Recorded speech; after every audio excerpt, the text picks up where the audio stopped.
Welcome to the Time for Heroes podcast.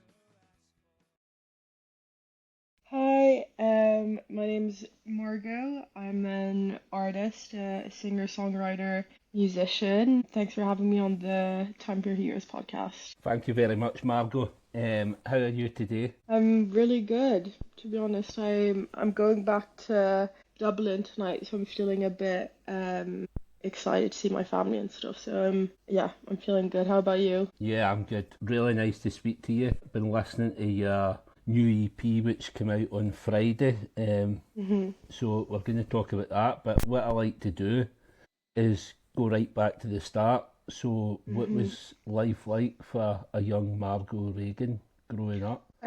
So I started, I was born, let's start there, and then I was born in Switzerland, and my family kind of grew up.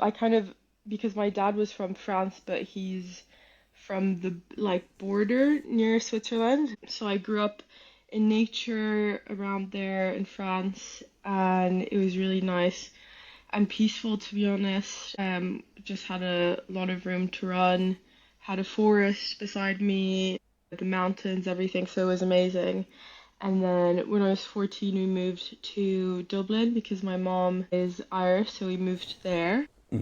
But growing up, it was mostly just nature and putting princess dresses on and singing with my sisters and just kind of a very normal childhood. So when did you first get into music? For what I've seen, you picked up the guitar at the age of 10, is that correct? Yeah, that is correct. So I got into music. It was kind of always like a thing in our house. It was just like a lot of music playing. My parents aren't musicians at all, but there's just a lot of music going around. So I remember my sister showed me a video of Taylor Swift. I think it was like when I was 9 or something. She showed me a Grammy performance, and I just always loved Taylor Swift. Anyways, I went to see her in the 1989 concert, and I was always starstruck by her. So I remember there was like a school talent show that I really wanted to participate in because I wanted to. There was this guy I had a crush on in my class, and I really wanted to write a song about it and perform it at the school talent show. So I picked up a guitar and I just started trying to write songs. But we had this electric piano, and my mom would tell me that I would always kind of try and already write songs on there growing up, which I don't really remember, but that's what she tells me. So I would go on the piano and, try and make songs and perform them to anyone I could. But really, when I started, finishing a song from start to bottom from start to finish, is when I picked up the guitar. So, yeah. So that was like self-taught then. When did you start kind of learning music like professionally? So it wasn't self-taught. Maybe started playing by myself at age 10. I did have classical lessons on the guitar, which I hated because I remember going into the first lesson, and he was like, "Do you want to play chords or do you want to do notes?" And at the time, I didn't really know what that meant, so I just said whichever. And we started doing classical training, so it was kind of guitar picking, and it was horrible. And I remember I just dreaded it. And then finally, I changed guitar teacher, and he started teaching me how to play chords. I was like, oh, this is great. So now I can learn any song. Because I was like, I can literally learn any song and sing whatever. And it completely changed the whole thing for me. Because I really thought that I was going to just have to stop doing guitar, and it completely opened my eyes. And I was like, okay, this is amazing. I hated being classically trained. Or I remember my little sister, she would have some piano lessons, and they were classical piano lessons. Just she would learn, different songs, but it was notes, so it was completely different, and it was so rigorous. And I'm definitely not someone that, as a songwriter, you kind of think outside the box. It was horrible for me to be like, oh, I can't just add a chord there, and I can't like riff off and do whatever I want and improvise. Mm. So definitely never had that kind of mindset. Yeah, when I learnt chords, it completely changed everything. So once you kind of go into the chords and that, as you say, that kind of changed your way of thinking. What was the ambition? Was there anything else other than music? Like, was there any other profession you were going to get into? Or... Yeah, I was never good at school. But I always, even during like lunch breaks or breaks in general, I would just write, like not even songs, but just stories. And I remember, I don't know if you know about Wattpad, but it was kind of a universal teenage girl experience, and it's this online website where you can write stories. And I remember just reading or writing stories, and I just was always drawn to music that I never really saw anything or wanted to do anything. I think maybe when I was really, really young, I wanted to be a dancer, but Mhm. like that was probably just a phase. So it never really, which is kind of embarrassing because I wish there had been more, but yeah, it's always just been music, to be honest with you. Like the thought of, being able to perform in front of a lot of people, because I would watch Taylor Swift performances, and I would spend my time on YouTube watching music videos and it was just always, yeah, enamored with this whole world. Yeah, I just think it's always been about that, to be honest with you. I don't know why. I don't know where it came from. I don't know how it got instilled in me. I don't know, to be honest, but I just always kind of knew. I don't think you learn it. I think you are born with that sort of attitude, Mm, aren't you?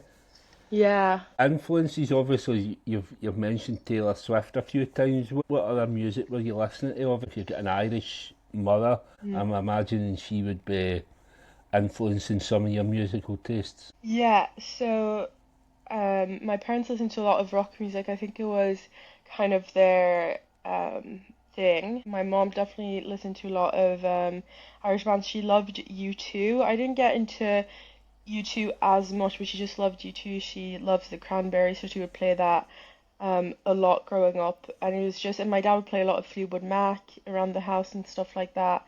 So it was kind of always rock music, and that definitely did influence me. And I think like the fearlessness in a lot of Irish musicians is so inspiring to me. Just Sinead O'Connor being so open about what's happening politically, Hmm. and that was just always something that inspired me. Like even if I didn't understand at that age, just in general, like the culture around it or the Irish culture of music. In Dublin, you kind of walk down the street and you have people just playing live all the time, and it's such a community thing. And I do country music, so it's definitely like I love country music, and I love folk music, but there's definitely the aspect of community that I want to bring to that kind of country music that there is in Irish music. And even if it's rock and even if it's whatnot, like there's just so many different aspects that I admire and I want to take into my own music. So my mom was just always playing that, but it was even though the songs were amazing, it was more the culture of it that I think I kind of started inspiring me more as I grew up. Hmm. I think I just love rock music, and I love Stevie Nicks. My dad would play a lot of Fleetwood Mac. I know they're not Irish, but I mean, yeah, I think their music taste definitely influenced me a lot. You can hear a bit of Stevie Nicks in your music as Mm. well, which is funny. I was speaking to a girl last week that I had on the podcast probably about a year ago maybe, and she's just released her latest song, and again it sounds dead Fleetwood Macy. So it's definitely a sound that sort of sounds never went away. Yeah, I think she was so monumental, especially because she's a female songwriter.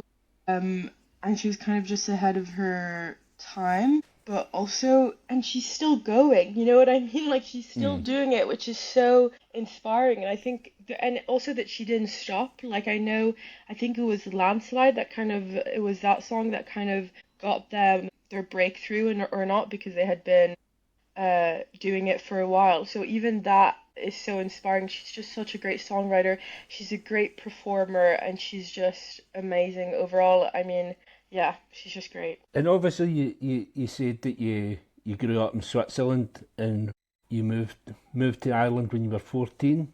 So Hmm. how was it moving to Ireland at that age? Obviously, Yeah, as like a teenager, it must be hard kind of integrating yourself.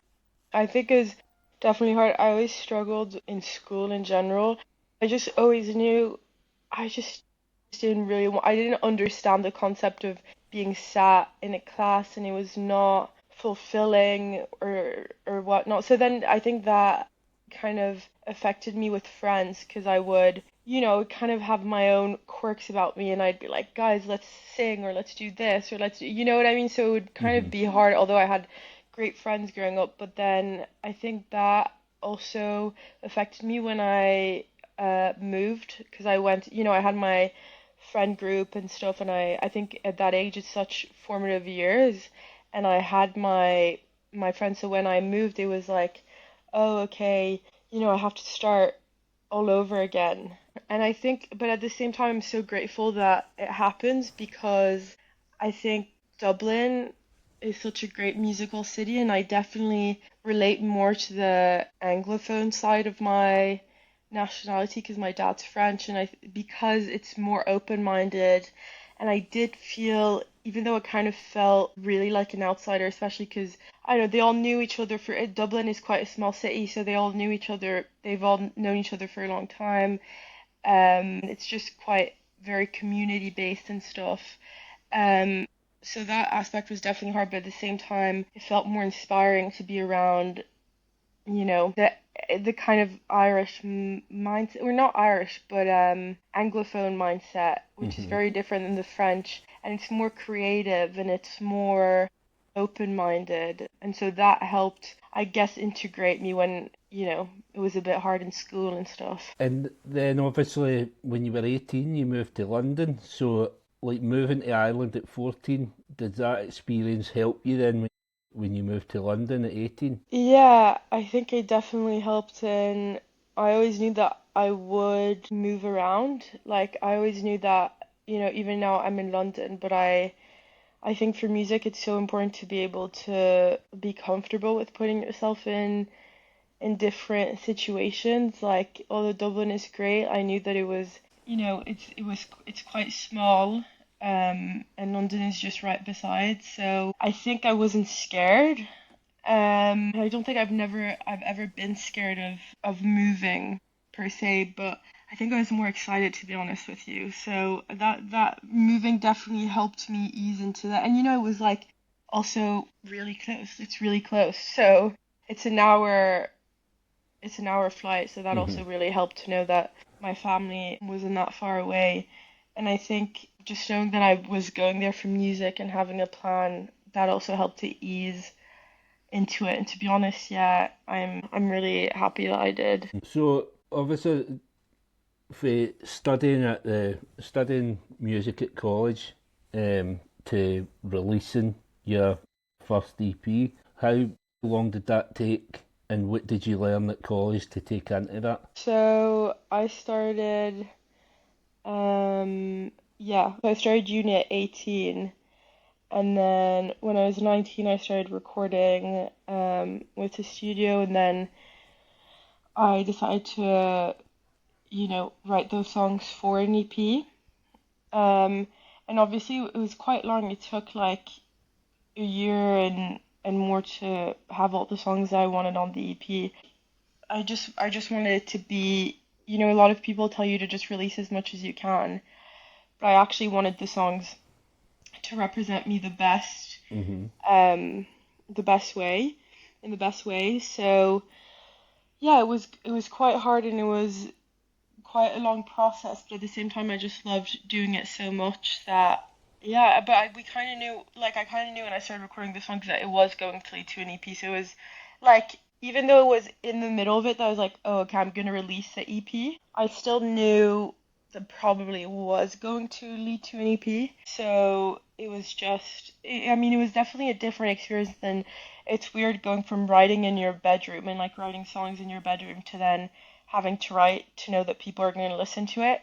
So that process was different because, you know, you don't you show it to your family and you show it to your friends and you show it to whoever, but that creative process kind of never changes. But then when you start realizing, oh, okay, this is different, this is for a career, this is Hmm. people are going to see it, and you kind of, it was just weird introspective moments that I had whilst writing the EP was like, who am I writing for now? And that's a really big thing is no matter if you're releasing, no matter what you're doing, you really do have to stay true to that creative process and authentic to yourself. And I really think that that's why the first song, Nothing's Gonna Hurt You, did better, is because I was really writing from a place of, this is for me. This song is really for me, and I don't care if anyone hears it because it means so much to me and it's so true to what I want to say and to who I am, and I love it so much that actually I don't really care.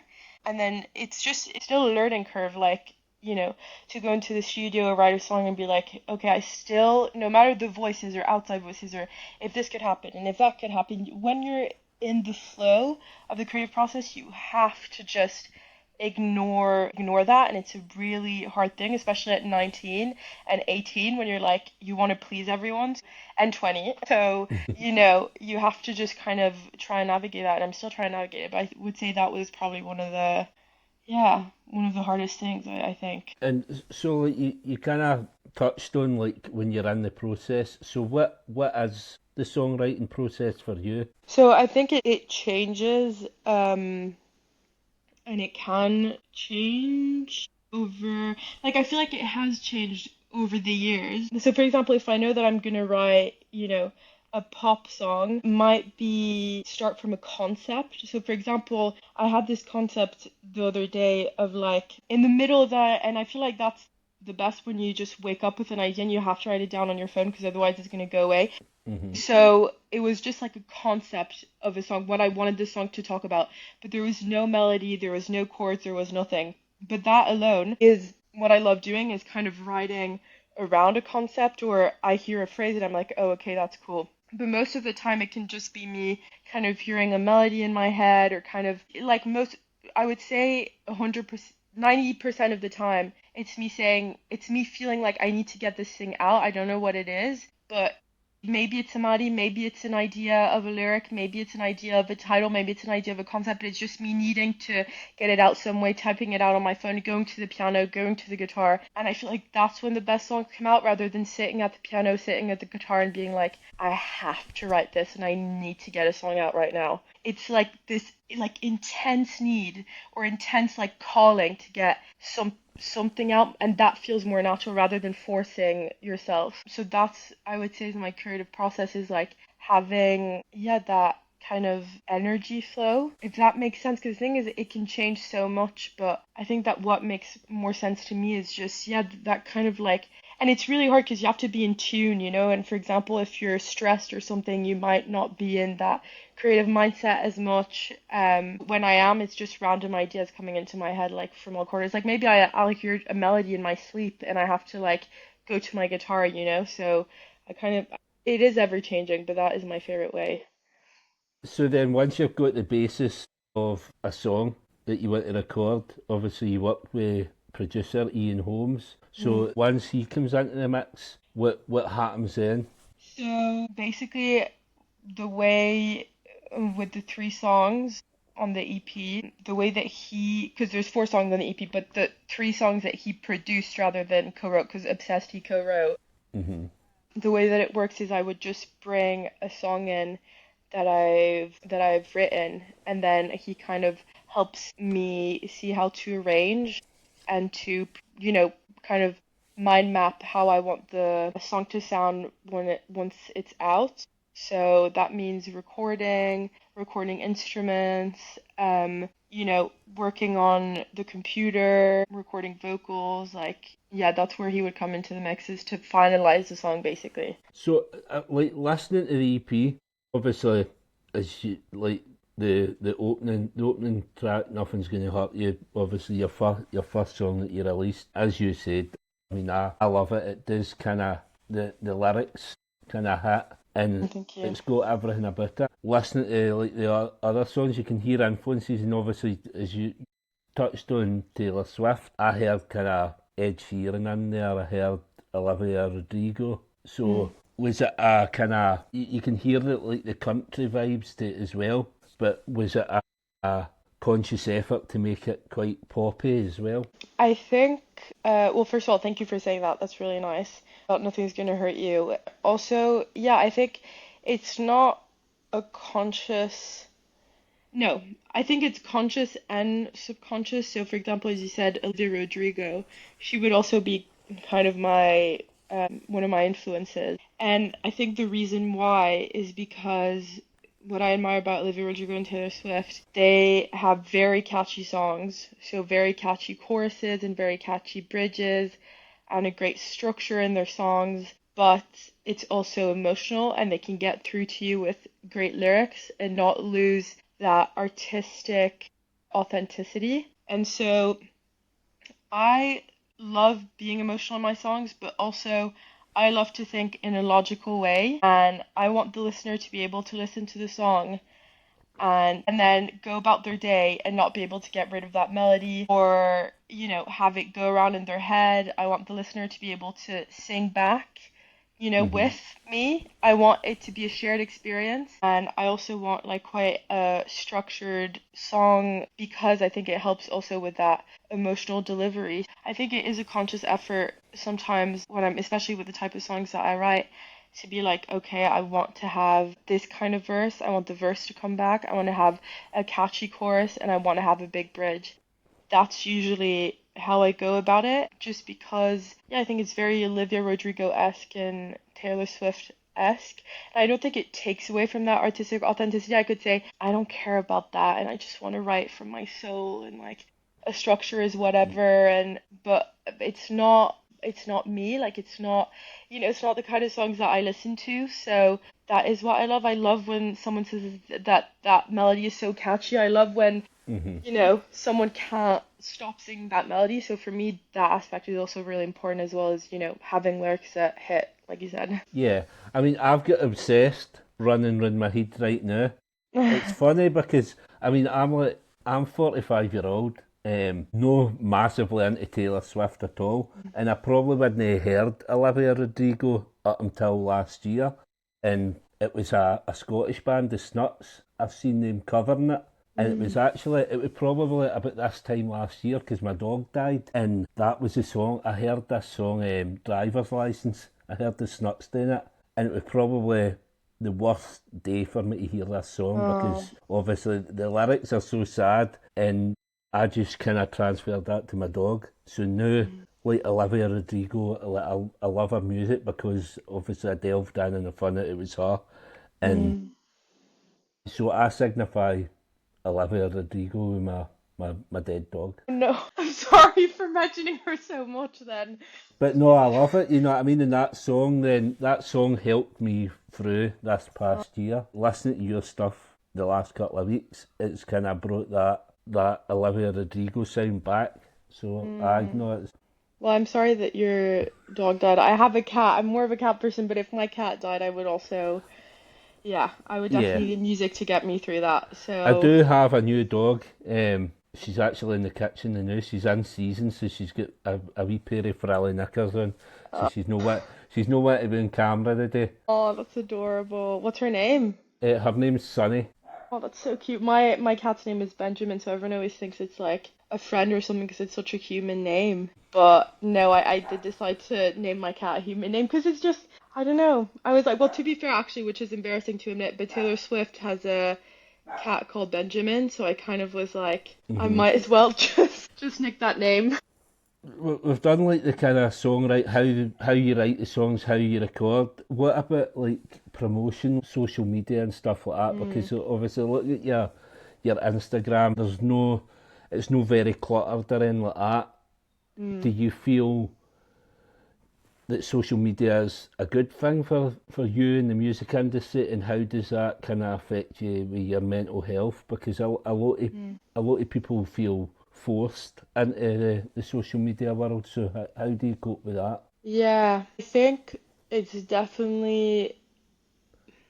I think social media has helped artists in so many ways, and I don't want to like discard that because record labels have less power now, I guess, to take advantage of artists because it's given such independence to a lot of us. And I think it's a great way to get your music out without needing funding or the backing of a record label or a management. So in that sense, it's great to know that you're able to have that reach, but at the same time, I think you can start to focus too much on social media.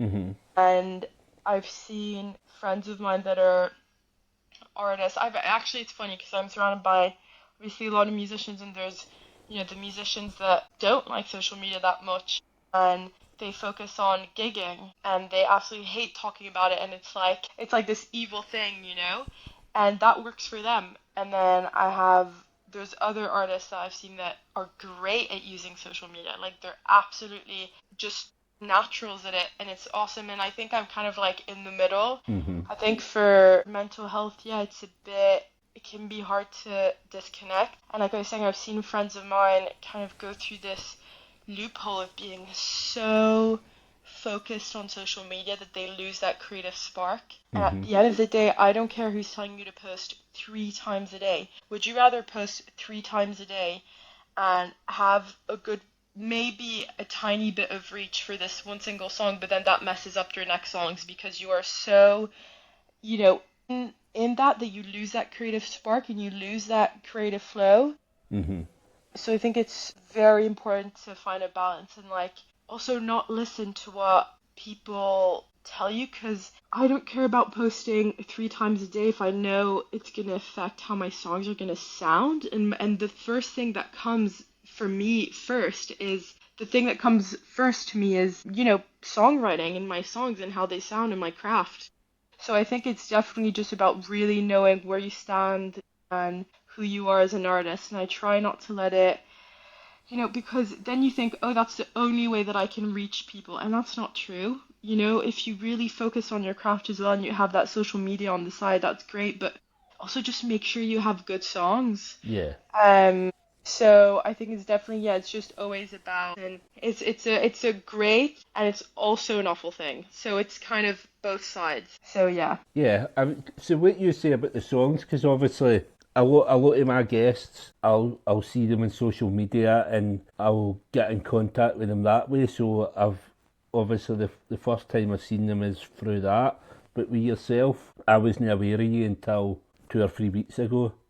And obviously the PR sent me a message, and so the first thing that I had was the music before the social media, and that's where I connected. So a good song hits a lot harder than a good post on Yeah. Instagram. Yeah, 100%. And I think, like, at the end of the day, you can have and that's what I've seen personally, that, this is what I think. I've seen artists have great social medias, like amazing social medias, but their music has just lost this human touch Hmm. and this kind of human, I don't know, feeling, and it's quite generic. And also, I think record labels are realizing more and more, which I'm not dissing TikTok artists at all. But during COVID, there was obviously a lot of artists blowing up on social media, and so a lot of record labels would get in contact with them and say, "Listen, blah blah, like we want to sign you straight away." That was their new technique, and they still do that, but it's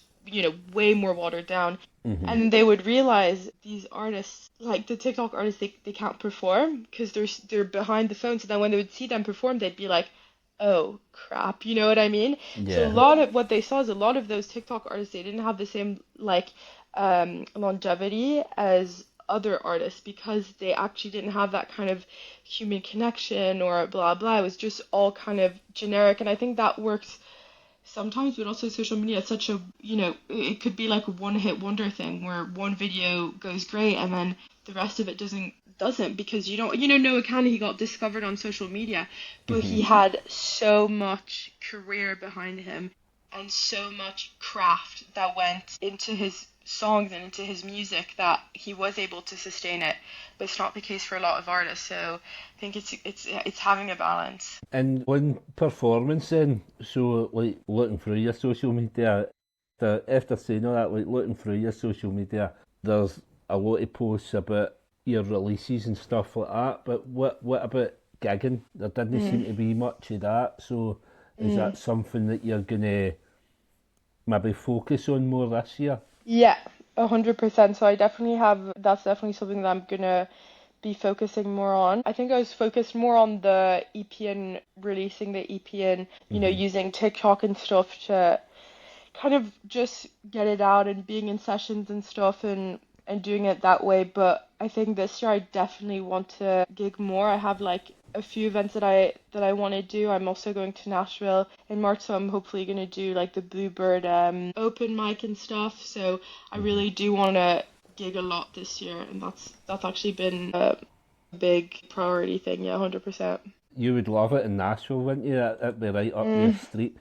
The last episode I had on was a band from Nashville. Yeah, I think I was listening to it. I was listening to it. Yeah, I that they said they were from Nashville, and I was actually just thinking that I think it's such like I've never been, but I just know, and I think they said on the podcast that the level is quite, quite high there. They're Hmm. all such talented musicians and stuff that the level is extremely high. So I definitely think it's about like getting in the right rooms. I'm so focused on the songwriting aspect of things sometimes that I lose like touch with the real world. So that's why I'm like I need to actually get in the real world and like kind of do what musicians do and go there and try and gig rather than just write. But Hmm. even in the songwriting rooms that you get in, the level is just so high. And I was doing a songwriting camp 2 weeks ago. We were talking to Sasha Skarbek, which is such a great songwriter. Wrote Wrecking Ball, wrote You're Beautiful by James Blunt. So he's so great. And he was Hmm. just like, yeah, the level there is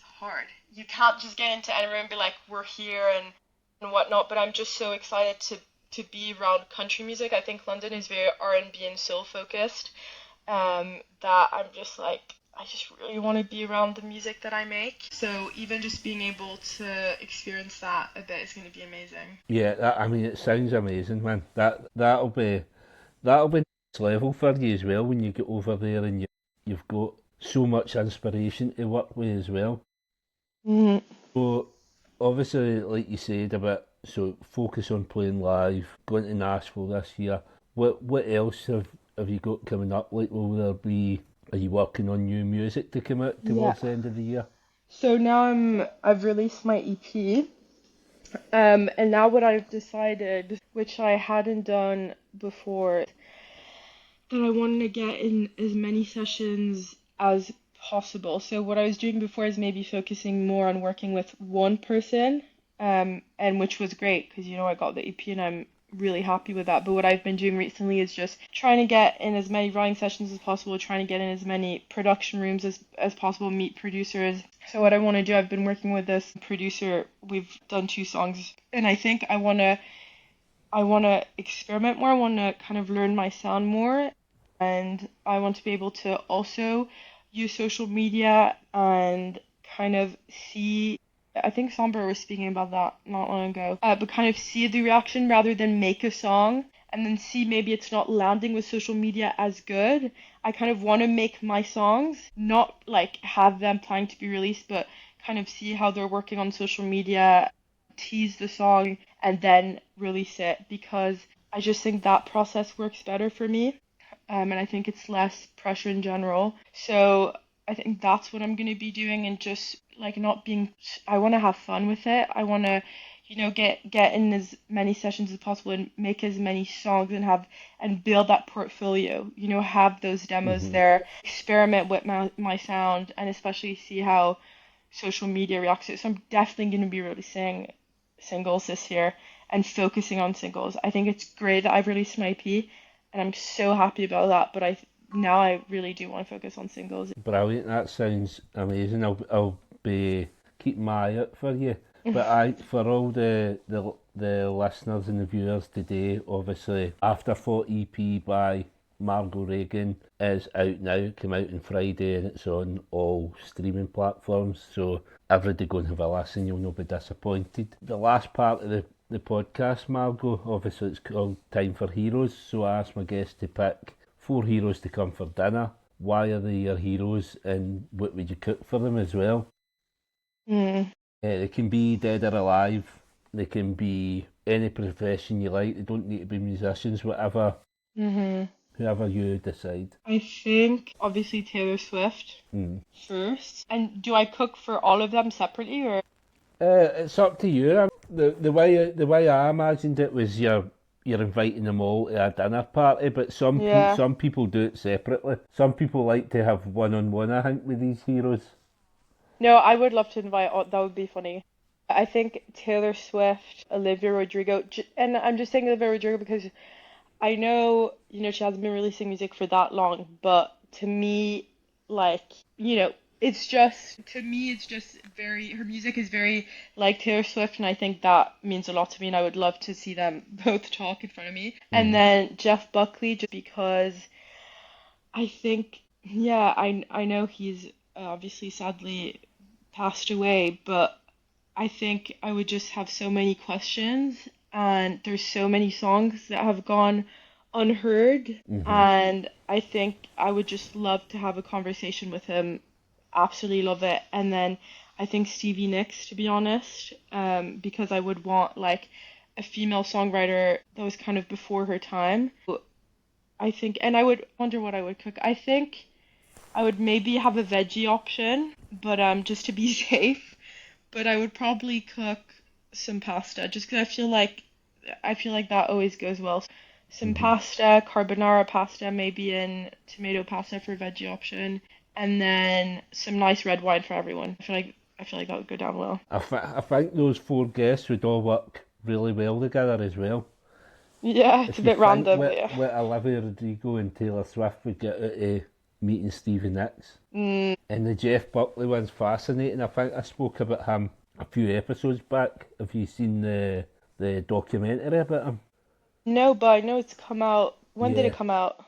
I mean, I seen it a couple of months ago. I think it's really, really good. Obviously, because he's quite a mythical guy. I can mind listening to him. Yeah. No long after he died. He's basically, to me, I kind of thought him as like he had the pop side, but I kind of seen him as like a solo Nirvana type. Yeah, I agree 100%. And I think he's still like all of his songs were so him and so emotional and stuff but he just had this ominous energy about him even when he was alive, you didn't really know that much, but he was just such a great musician that it's like sometimes you just have to have a legend at your table, and I just think Jeff Buckley is a legend in music and in all its ways, I really just think that. Yeah, cracking bunch of guests. Very pleased with them. And it's been lovely speaking to you today, Margaux. You too. All the best for the rest of the year. I hope you have a good time in Nashville. And as I said, really looking forward to hearing your next releases. And hopefully once you get into the gigging as well, if you can get yourself up to Scotland, I'd love to see you up here. Oh, that's amazing. Thank you so much, and thank you so much for having me on, and the questions were really great. So I'll keep listening to the podcast. Absolutely love brilliant. it. Thank you. Right. Bye. Thank you very much. Cheers. Thank you. See you. Bye. Thanks again for listening to the podcast. If you'd like to get in touch, please contact me on the email timeforheroespod@gmail.com. Or you can get me on Instagram at Time for Heroes Podcast. Thanks very much. We'll be back soon with another episode.